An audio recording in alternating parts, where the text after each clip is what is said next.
Hi friends, welcome to not వైద్యం. ఈరోజు మనం తెల్ల జుట్టును నల్లబడే ఒక అద్భుతమైనటువంటి చిట్కా గురించి మనం తెలుసుకుందాం. చాలా మంది కూడా అతి తక్కువ వయసులోనే హెయిర్ అనేది వైట్గా రావడం జరుగుతుంది.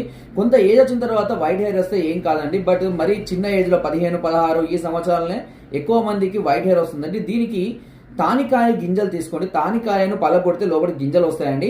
ఈ గింజలను కొద్దిగా కచ్చపచ్చగా దంచి, ఓన్లీ గింజలను మాత్రం తీసుకొని కచ్చపచ్చగా దంచి దీన్ని గుంటగలగరాకు రసంలో వేయాలి.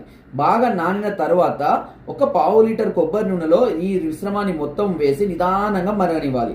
మరిగిన తర్వాత ఆ పప్పులన్నీ కూడా మాడిపోయి కిందికి వెళ్ళిపోతాయి. ఆ తర్వాత ఆ రసం కూడా ఇంకిపోతుందండి. దీనిని వడబోసుకొని ఈ కొబ్బరి నూనెను ప్రతిరోజు తలకు అప్లై చేసుకుంటూ ఉంటే తెల్లబట్టేటువంటి అన్ని వెంట్రుకలు కూడా తిరిగి మళ్ళీ నల్లగా కావడం అనేది జరుగుతూ ఉంటుంది.